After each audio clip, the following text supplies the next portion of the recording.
자, 여러분 안녕하세요. 금일 한자 149번, 149번째 콘텐츠입니다. 오늘 함께 살펴볼 글자는 바로 이것인데요. 상당히 간단하게 생겼죠? 옆에가 개사슴록변으로 되어 있습니다. 이 글자 과연 어떤 뜻이고 또 도금은 어떻게 될까요? 같이 한번 살펴보겠습니다. 일단 이 글자는 1급에 배정되어 있고요. 시기할 시로 되어 있습니다. 시기 자체가 한자인데 역시 어쩔 수 없었는 모양인지 샘낼 시도 아니고 시기할 시로 나타나 있습니다. 방금 설명드린 바와 같이 이 글자는 왼쪽에 개사슴록변, 큰 개 견이 붓으로 변형된 것이라고 보시면 됩니다. 왼쪽으로 붙을 때. 그리고 풀을 청자가 이렇게 결합되어 있습니다. 여기서 좀 짚고 넘어가야 할 문제가 이 개사슴록변이라는 좀 다소 긴 이 명칭입니다. 개면 개고, 사슴이면 사슴인데 개사슴록변은 과연 무엇인가? 이 부분이 상당히 궁금했는데, 네. 제가 살펴본 결과 이 개사슴록변 같은 경우는 예를 들어 그 기린 기자 있을 때 보시면 이게 사슴록이 원래 붙어 있죠. 기린 두 글자에 다 붙어 있습니다. 그렇죠? 기린 기자에 기린 린자 이렇게 되어 있죠. 원래는 이렇게 해서 그 사슴록으로 써야 되는데, 그렇죠? 이렇게 써야 되는데 귀찮은 거죠 이게. 특히 린자는 모르겠는데 이 사슴 기자, 기린 기자 같은 경우는 사슴 기자가 아니죠. 기린 기자 같은 경우는 왼쪽 변이 상당히 복잡합니다. 그래서 사람들이 어떻게 쓰기 시작했느냐? 네, 이렇게 쓰기 시작했다고 해요. 그래서 원래는 개견자인데 큰 개견자인데 네, 이렇게 써서 이건 기린 기자의 속자로 쓰기 시작했다고 합니다. 그 이후로 얘가 개도 되지만 사슴록도 대체한다라고 해서 개사슴록변이라고 부르기 시작했다라는 설명이 있어서 한번 소개를 해드렸습니다. 옆에 있는 풀을 청자 같은 경우는 여러분들은 이것을 남색 계열이나 블루 계열로 생각하실 수 있겠지만 원래는 그 연못에 자란 어떤 새싹을 말하죠. 물이 많은 곳에 자란 새싹의 색은 대략 연두색. 이것도 연두라는 말도 한자인데요. 그렇죠? 콩색이죠. 아니면 초록색. 이런 색인데 사실은 이런 색을 뜻했습니다. 그래서 실제로 지금도 중국에서는 청색이라고는 하지 않고 남색, 쪽불, 쪽람자 있죠. 남색이라고 보통 얘기를 중국에서는 합니다. 물론 우리나라하고 일본에서는 이런 블루색을 청색이라고 얘기하지만요. 그런 차이가 좀 있습니다. 그래서 기본적으로 이 풀을 청자 같은 경우는 살록, 나뭇잎의 푸르름을 생각하시면 녹색에 좀 가까울 수 있다. 일단 이런 설명을 드립니다. 모두 다 오늘 설명드릴 이 시기할 시자와 관련된 부분이기 때문이죠. 이걸 반드시 블루라고 생각하지 않는다. 라는 일단은 가정을 먼저 하고 넘어가겠습니다. 일단 한번 써보겠습니다. 총 11획이 되니까 한번 써볼까요? 이렇게 씁니다. 옆에 개사슴록변은 하나, 둘, 셋 이렇게 쓰십니다. 그 다음에 넷, 다섯, 여섯, 일곱, 여덟, 아홉, 그죠? 열, 열하나 이렇게 씁니다. 물론 이 풀을 청자 같은 경우는 특히 중국에서는 이 글자가 좀 힘들기 때문에 달월자처럼 이렇게 쓰기도 하죠. 그렇습니다. 그런데 왜 이게 시기할 시가 됐느냐? 일단은 왼쪽은 짐승을 나타내는 거고요. 개나 사슴 같은. 그다음에 오른쪽은 풀을 청자인데 이게 왜 시기한 것이 되느냐? 항상 저도 의문을 가졌습니다. 게다가 중국어를 배우신 분은 아시겠지만 이 글자가 시기하거나 뭐 질투하거나 이런 뜻으로 쓰이는 경우는 거의 없다고 현대 중국어에서는 거의 없다고 봐도 과언이 아닐 만큼 이 글자는 추측하다, 추측해서 맞히다, 맞추다 뭐 이런 뜻으로 많이 해석이 되고 있죠. 그렇기 때문에 더더욱 의아하게 생각했습니다. 어쨌든 우리나라에서는 이 글자가 1급에 배정된 시기할 시라는 글자다. 옆에 있는 것은 소전이고요. 설문해자의 대서본에도 네, 시기할 시자에 대한 설명이 나와 있습니다. 해상도가 좋지 못하므로 바로 인쇄된 폰트로 보시겠습니다. 설문해자는 어떻게 되어 있느냐? 이렇게 되어 있습니다. 도둑을 한스럽게 미워하는 것이다. 그렇죠? 그 다음에 개견, 옆에 있는 이게 개견이죠. 개견은 뜻을 따르고 풀을 청자는 소리를 따른다. 풀을 청자는 분명히 청인데 이 글자와 시자가 어떻게 닮았을까? 그 부분이 일단은 조금 의아해집니다. 그리고 그 다음에 더 의아합니다. 이 반절법에 따르면 발음은 창제절이다. 채다 이렇게 되는 겁니다. 시기할 시자인데 채이고 발음은 청에서 왔다. 오히려 청자에서 채자는 그래도 자음이 비슷하니까 조금 뭐 어떻게 억지로라도 연결시킬 수 있겠지만 이렇게 봤던 이 이유를 지금으로서는 좀 알기가 어렵습니다. 하지만 뒤에 설명드리겠지만 시기할 시자라고 어문회에서는 한 가지 도금만 소개하고 있지만 자전에 찾아보면 시기할 채도 있다. 그러니까 이거의 발음이 이 글자의 발음이 시도 있고 채도 있더라 라는 이 부분이 있었습니다. 자, 이 부분을 좀 조금 더 살펴보도록 하겠습니다. 왜 이게 시기하다가 됐는지. 자, 시기할 시, 시기할 채까지 이제 추가로 넣어서 말씀을 드리겠습니다. 시기할 시, 시기할 채자를 자전에 찾아보면 이렇게 되어 있습니다. 대략 한 67개의 정의가 있는데 가져왔습니다. 첫 번째, 역시 시기하다가 첫 번째로 되어 있네요. 시기하다의 기자는 뒤에 나와서 말씀드리겠지만 꺼릴 기자가 들어가 있습니다. 혐오하다의 뜻, 싫어할 뜻도 있네요. 도적을 싫어하는 것이다. 이렇게 얘기를 설문에서 얘기하고 있었죠. 의심하다. 여기부터는 또 1, 2번은 같은데 의심하다는 또 다른 게 됩니다. 두려워하다. 뭐 좀 비슷하게 될까요? 의심하고. 추측하다. 3번, 4번의 뜻에서 5번의 뜻이 나올 것 같은데 아까 말씀드린 것처럼 현대 중국어에서는 1, 2, 3, 4번으로 쓰이는 경우는 아주 많진 않고 극히 드물고 5번의 뜻으로만 거의 사용하고 있다는 걸 알 수 있습니다.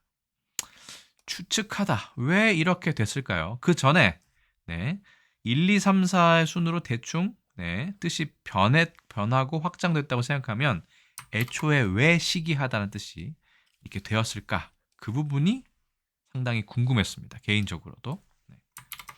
6번의 헤아리다는 추측하다에서 왔다고 보면 되겠네요. 자, 그래서 같이 찾아본 것이 무엇이냐?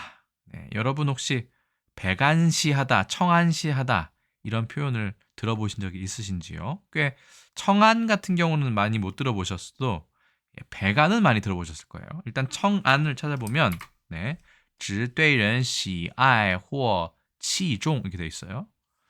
사람에 대해서 그렇죠? 좋아하거나 아끼고 혹은 그 재능을 아끼는 중시하는 그런 것을 일컫는다, 이른다라고 되어 있습니다. 우리 국어사전에는 좋은 마음으로 남을 보는 눈이 청안이라고 되어 있습니다. 여기서의 청은 잘 생각해 보십시오. 청에는 여러 가지 뜻이 있는데 일단은 green의 뜻이 좀 있다고 했어요. 그렇죠? 그 green이 아니더라도 뭐 청록색, 그 자연의 푸르른 그 푸른 빛을 생각하시면 됩니다. 조금 더 미묘한 색이라고 볼 수 있습니다. 이게 아니면 이 청색은 사실은 뒤에 백안이 있지만 백안에 대비해서 흙과 같은 색일 수도 있습니다. 여기서 청안이라는 것은 눈동자의 검은 자, 흰자가 아니라 검은 자를 뜻하는 것이죠. 물론 우리나라 사람의 눈이 완전히 검정색이냐? 아닙니다. 약간 갈색일 수도 있고 잘 보시면 푸른 빛을 띠기도 합니다. 그렇기 때문에 한마디로 구별하기가 어려운 것이죠. 물론 우리도 흰자, 검은자라고 얘기를 하고 중국에서도 일본에서도 검을 흑자를 쓰고 있습니다. 현재는 하지만 예전에는 백안에 상대되는 말로 청안이라고 쓰였다. 이 청자가 검정도 뜻한다. 네. 뭐라고 얘기해야 될까요? 청록도 뜻한다. 녹색도 뜻한다. 이 정도로 보시면 될 것 같아요. 네. 자, 여기에 상대되는 말로 백안이라는 말이 있습니다. 특히 우리 백안시하다. 요즘은 자주 쓰이지 않는 것 같은데 가끔은 들을 수 있습니다. 백안 찾아보면 업신여기거나 냉대하여 흘겨보는 눈 이렇게 되어 있습니다. 물론 고사도 있기 때문에 뒤에 설명을 드리겠습니다만 백안을 중국의 한어 대사전에 찾아보면 이렇게 되어 있습니다. 多白的眼睛 흰 부분이 많은 눈이다. 눈동자 정자가 보이죠. 그다음에 露出眼白 흰 자위를 드러내다. 그러면서 表示 비보或 厌恶 이렇게 돼 있어요. 비보라는 거는 무언가를 박정하게 대하고 멸시하는 것.厌恶라고 하면 이거는 싫어하는 것을 표시하기 위해서 흰자를 내보인다. 어떤 느낌인 줄 아실 겁니다. 누군가를 제대로 볼 때는 눈을 크게 하고 눈동자를 이렇게 정면으로 바라보지만 무언가 마음에 안 들거나 이 사람에게 뭐 좋은 감정이 느끼지 않을 때는 바로 보지 않고 눈을 살짝 흘겨서 보죠. 흘겨서 볼 때 뭐 좀 토라져서 그럴 수도 있지만 보통은 낮게 볼 때도 이렇게 봅니다. 그렇죠? 살짝 옆으로 눈을 뜨면 눈에서 검은 자는 이 정도 되고 흰 자가 좀 더 많아지죠. 이 부분이 바로 백안이라고 얘기하고 그렇게 보는 것을 백안시한다라고 얘기하죠. 주로 상대적으로 청안시는 잘 쓰지 않지만 백안시는 훨씬 더 자주 쓰는 것을 알 수 있습니다. 이거는 사실은 세설신어의 간호편에 나와 있다고 되어 있는데 일단은 좀 더 보겠습니다. 거기뿐만 아니라 사실은 진서의 완적전에도 나와 있습니다. 보실까요? 청백안, 진나라의 완적. 혹시 이 문인에 대해서 인물에 대해서 들어보신 적이 있는지 모르겠습니다.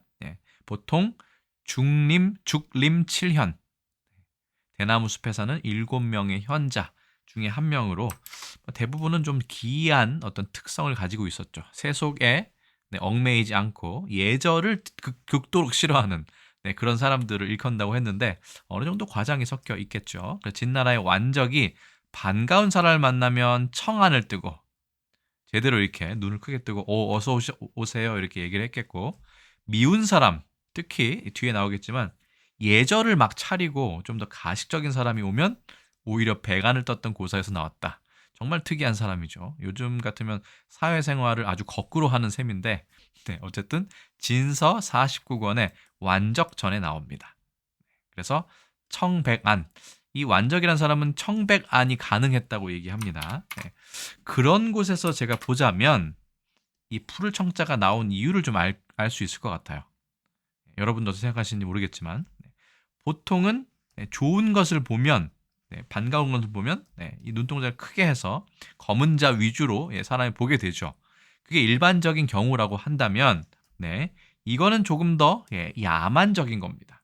사람이 아니라 짐승이 뭔가 좋은 것을 보면 그걸 갖고 싶어서 안달이 나겠죠. 그래서 눈을 막 크게 뜨고 막 예를 들어서 개라고 하면 막 침을 막 흘리면서 있는 그런 조금은 인간과는 좀 다른 이성적이지 못한 그런 장면을 떠올리면 어떨까요? 그래서 검정이라고 생각해도 되고 뭐 녹색 생각해도 되는데 이렇게 되면 이거는 개나 사슴 같은 이런 조금 더 지능이 떨어지고 예의를 모르는 그런 뭐라 그럴까요? 동물이 어떤 물건을 갖고 싶어서 좋아해가지고 아끼고 좋아해서 그것을 바라보는 그런 장면을 생각하시면 됩니다. 그거를 사람이 하고 있다. 상당히 좀 뭐라 그럴까요? 치졸하고 유치하고 조금 더 좀 짐승 같은 그런 감정이다라고 생각했던 모양이에요. 모습이나. 그렇기 때문에 짐승이나 눈을 크게 뜨는 그런 짓을 한다라고 해서 시기할 체라고 했던 것은 아닌가 싶습니다. 여러분 생각 어떠십니까? 예전에 이 대놓고 무시했던 것 중에는 개도 있었고요. 이 개견자의 변형이라고 말씀드렸죠. 또 여자 여자도 있죠. 여자들이나 하는 짓을 하고 있다. 돌이나 던지고 아니면 여자가 문간에서 이렇게 눈을 흘기고 있는 그런 계집들이나 하는 것을 하고 있다라고 할 때도 여자 여자가 좀 그 행동이나 어떤 그 상황을 좀 낮추어서 그렇죠? 표현한 경우가 있는데 이 경우는 제가 보기에는 짐승에 비유한 것이 아닌가 싶습니다. 그렇죠? 질투하다에 대해 질자도 시세말 질자도 병질에다가 이게 싫어한다는 뜻이거든요. 근데 계집처럼 싫어하고 미워하는 것도 질이라고 합니다. 그렇죠? 네. 그리고 계집처럼 눈에 무언가 씌어 있어요. 이것도 질투할 모자라고 되어 있습니다. 특히 남편이 아내를 질투할 때는 질투할 모자를 쓰기도 하는데 어쨌든 여기에서는 좀 안타깝지만 여자 계집 여자와 개견자가 어떤 비슷하게 좀 낮추어서 표현하는 그런 의미를 가지고 있다라고 저는 생각이 들었습니다. 그렇기 때문에 이 콘텐츠를 만들었고 여러분들의 생각도 좀 더 궁금해졌습니다. 자, 계속해서 보시겠습니다. 청백안은 어디에서 나왔느냐? 진서 권 49에 나왔다고 되어 있는데 그래서 한번 찾아보았습니다. 진서에 그런 말이 있는지. 청백안 해가지고 나와 있었습니다. 잠깐 보실게요. 이 적이라는 거는 완적을 얘기합니다. 완적은 그래서 고유명사는 제가 밑줄을 쳐놨습니다. 또한 앞에 무슨 내용이 나와 있어요. 성리를 괴팍하고 사람이 좀 기이하고 이런 게 나왔고 완적은 또한 가능했다. 청백안을 할 수 있었는데 그렇죠? 예속지사 이건 예의가 바르지만 속된 사람이에요. 뭔가 가식적이고 꾸미기를 좋아하지만 속은 그렇게 막 청정하지 못한 사람이겠죠. 그런 선비를 만나면 배간으로서 그를 대했고 이렇게 무시하면서 흘겨봤다는 거예요. 그렇죠? 악수도 안 하고 그랬겠죠. 그래서 이에 이 해희라는 말, 그렇죠? 이게 산 이름 해자인데 뒤에 나오지만 해강이라는 사람이 이 중림 7원 중에 다른 또 한 명입니다. 그 사람의 형인데 좀 억울하게도 이 사람은 아우보다 못한 형으로 가끔 나옵니다. 어쨌든 여러 가지 고사가 있지만 그 중에 하나가 해희가 조문을 하러 왔어요. 그렇죠? 이르렀는데 완적이 배간을 하고 이렇게 해가지고 이 사람을 대했던 거예요. 얼마나 화가 나겠습니까? 그래서 이 해희는 형인 해희는 기쁘지 않아서 불쾌해서 물러갔고 이런 사람이 다 있나 나를 무시하다니 하고 그냥 가버린 거예요. 본인을 청안으로 대하지 않았기 때문이죠. 그 희의 아우인 강 이제 나옵니다. 해강이에요. 해강. 그렇죠? 해희가 아니라 해강은 그 소식을 듣고 우리 형이 가서 모욕을 당했구나. 내가 복수해줘야지 한 게 아니라 그 소식을 듣고 이에 이건 가질 제자 제도되고 제도되는데 우리는 그 어문의 특급으로 배정되어 있습니다. 술을 가지고 가야금을 그렇죠? 옆구리에 끼고 그 다음에 거기 가서 조했다라는 건 위로도 하고 연주도 하고 아무튼 술도 마시고 했다는 얘기예요. 뭔가 수습을 했다. 그것에 그 상황에서 수습을 했다. 그 얘기를 듣고 아이고 안 되겠다. 내가 좀 가서 수습해야지라고 한 거예요. 그러니까 완적이 크게 기뻐하면서 이에 청안으로 맞이했다. 아이고 어서 오게라고 하면서 형은 그렇게 냉대를 했음에도 해강은 되게 만면에 희색이 가득 한 그 만면에 희색이 만면해서 이 사람을 맞았던 거죠. 이로 인해서 좀 말미암아 예법의 일 갖고 있는 그런 중시하는 그런 선비들은 그를 이 질자는 아까 말씀드린 것처럼 그렇죠? 병이지만 병이 들면 싫잖아요. 그렇죠? 싫어하다의 뜻도 있습니다. 그를 질투하고 싫어했고 마치 그 원수처럼 원수 구자에 원수처럼 대했지만 제왕은 매번 그를 아끼고 보호했다라고 되어 있습니다. 그러니까 사실은 완적이란 사람이 청백안을 할 수 있었는데 이 중에 청안은 조금 더 사람들이 뭐 좋게 이 사람을 대하는 거니까 별로 그 요즘 말로 임팩트가 부족하죠. 근데 백안은 확실히 네, 청안보다는 좀 자극적인 면이 있죠. 그러니까 백안시가 조금 더 살아남았다라고 볼 수 있을 것 같습니다. 여기가 이제 유래가 되고요. 자, 그리고 마지막으로 기왕 나왔으니까 해설본이니까 천천히 설명드리자면 중림칠혈이 나옵니다. 위진남북조 시대의 문학사에 중국 문학사에도 상당히 중요한 위치를 차지하는 사람들인데 보통 그 문학사를 보면 시험 문제도 자주 나오죠. 네. 괄호 넣기 이런 거 해서 중국 진나라 초기 유교의 형식주의를 무시하고 그러니까 예법 이런 거를 막 질색하는 겁니다. 노장의 허무주의를 주장하고 중림에서 청담을 나누며 지내던 일곱 선비를 일컫는다. 누구누구 있느냐면 방금 말씀드린 완적, 이 백안시, 청안시안, 그죠? 청백안을 가진 완적, 완함, 해강, 그죠? 해희의 동생이죠. 산도, 향수, 유영, 유령이라고도 합니다. 왕용 등을 이르는 말이다. 라고 되어 있습니다. 중림칠연 중에 두 사람이 이 백안, 청백안이라는 이 고사에 등장을 했네요. 자, 시기할 시, 시기할 채, 네, 말씀을 드렸습니다. 시기할 시, 시기할 채자의 이 채자를 보시면 두 가지 정도가 검색이 됩니다. 특히 이 글자는 검색이 잘 안 됐지만 네, 중국의 네, 이 제트딕 한디엔에서 나왔기 때문에 가져왔고요. 간사할 채라고 되어 있습니다. 그러니까 중국에선 특히나 이것을 채라고 읽는 경우가 훨씬 더 많다는 얘기죠. 실제로 발음을 차이라고 얘기를 합니다. 중국어를 하고 계시거나 공부한 적이 있으신 분은 아마 이 글자를 아주 기초부터 배우셨을 겁니다. 기초 시기 단계부터요. 또 하나는 움직일 교자인데 여기에도 채자가 들어가 있어요. 그래서 이 글자를 우리나라에서는 시라고 하지만 네, 중국에서는 채라고 하는구나. 예. 제가 알기로 일본에서도 이 글자를 시라고는 안 하고 사이라고 발음하는 것으로 알고 있습니다. 우리나라만 시라고 주로 읽는다라는 것을 좀 특이한 부분이기도 하죠. 자, 이 글자 같은 경우는 왜 그러면 시기하다가 됐느냐? 뭔가 입으로 시기를 하는 걸 나타내는 거고 이거는 마음으로 하는 건데 제가 봤을 때는 이 풍채 채자와 서로 통하는 부분이 바로 글자가 통자가 바로 나눌 변자인데 무언가 차별을 하면서 나누어서 분간을 해서 마음을 갖는 것 혹은 그렇게 입 밖에 내는 것이 아닐까 싶습니다만 이것도 제 추측입니다.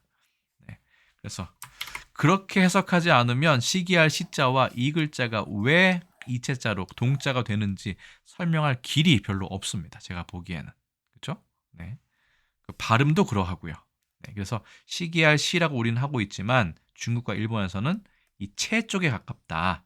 그리고 실제로 중국에서는 채로 거의 쓰고 있다.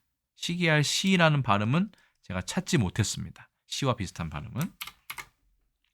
그래서 풍채체가 들어가지만 나눌 변자와 조금은 의미적으로 통하지 않나 이렇게 싶습니다.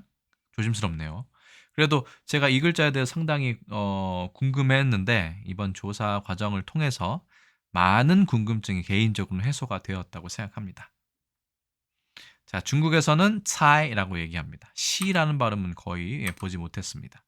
의심하다, 시기하다의 뜻도 있다고는 되어 있습니다. 전혀 없는 건 아닌데 주로 추측해서 풀다, 추측하다, 알아맞히다 라고 되어 있는데 왜 그런 건지는 글쎄요. 이 단어의 뜻이 변천이 되다 보니까 그렇죠? 의심을 하고 시기하고 이게 의심 왜 그럴까? 왜 이 사람이 내가 이렇게 하는데 저런 표정을 지을까? 싫어하는 뭐 두려워하거나 싫어하거나 하다가 궁금증을 갖게 되고 추측하고 헤아리고 알아맞히고 하는 것까지 되지 않았을까 싶습니다. 이거는 좀 쉽지 않았어요. 아니면 눈을 그렇게 떠서 이렇게 뭔가 골똘히 생각할 때 오히려 흰자가 보이기도 하는데요. 이게 위로 치켜뜨면 이렇게 그렇죠. 뭔가 생각할 때뭐 그런 걸 수도 있겠지만 어쨌든 지금은 중국에서는 추측하다, 풀다, 알아맞히다 뭐 이 정도로 쓰고 있다 정도만 참고하시면 될 것 같습니다. 타이완에서도 풀을 청자 이렇게 쓰고요. 일본에서는 풀을 청자를 이렇게 쓰기도 하고 이렇게 쓰기도 합니다만 주로 한 글자로 쓸 때는 일본에서는 이렇게 쓰더라고요. 그렇죠? 근데 풀을 청자 같이 이렇게 나오면 그제서야 일본에서는 중국에서는 이렇게 풀을 단월반의 풀을 청자를 많이 쓰는 것을 알 수 있습니다. 자, 음은 독음은 사이라고 되어 있습니다. 차이, 죄송합니다. 차이, 채, 사이 비슷하지만 시는 비슷하지 않습니다. 그렇죠? 훈독을 보시면 소네무 이거 질투하다 뜻이겠죠? 네다무 역시 질투하다, 시기하다. 우다가우 의심하다 이제 나왔네요. 그렇죠? 그래서 시기하거나 질투하는 쪽으로 쓰이고 있음을 알 수 있습니다. 하지만 추측하다라는 뜻은 여기는 없네요. 의심하다는 있어도.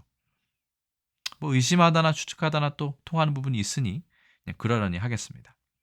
자, 그래서 원래는 이게 그 시기하다, 의심하다, 그렇죠? 차이, 화이로 뭐 이렇게 됐었는데 좌전이면 뭐 춘추 전국시대의 책이니까 옛날에 이렇게 쓰였다면 송나라 때부터나 아니면 뭐 명청 시기에 이르기까지 조금 더 뜻이 변해서 좌이처 이거는 이제 추측하다, 그렇죠? 차이시야 추측하다의 뜻으로 쓰고 있는 것 같습니다.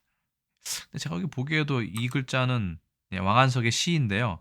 이 글자는 시기하다의 뜻으로 쓰고 있는 것 같은데 어쨌든 뒤로 갈수록 의심하다, 시기하다의 뜻은 조금씩 약해지고 추측하다의 뜻이 강해졌다. 어디서요? 중국에서 그렇다는 얘기입니다. 우리나라는 계속 시기할 시자로 쓰여왔죠.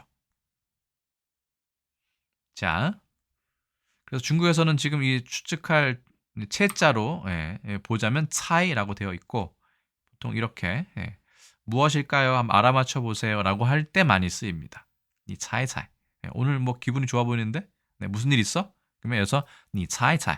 네가 한번 알아맞혀봐. 무슨 일일까? 내가 왜 기분이 좋을까? 뭐 이런 거 할 때 많이 씁니다. 퀴즈 이런 프로그램도 많이 쓰고요. 그러면 마지막으로 시기할 시, 시기할 채자. 우리나라는 시로 많이 하니까 시로 주로 하겠습니다. 와 관련된 단어를 살펴보고 오늘 콘텐츠 마치도록 하겠습니다. 첫 번째 글자는 시기입니다. 남이 잘 되는 것을 미워한다. 두 번째 글자는 시오입니다. 악이 아니고 오죠. 세 번째 글자는 시방. 네 번째 글자는 시외. 다섯 번째는 시투. 여섯 번째는 혐시 이렇게 되어 있습니다. 시기 빼고는 뭐 거의 평소에 쓸 일이 없는 단어들인데 그래도 구색을 갖추기 위해서 몇 개를 더 가져와 보았습니다. 첫 번째 단어 시기입니다. 제일 많이 쓰죠. 시기할 시의 시기가 바로 여기 이 글자입니다. 남이 잘 되는 것을 셈하여 미워한다. 셈, 시샘, 시샘의 본딘말인가 봐요. 얌심, 처음 봤습니다.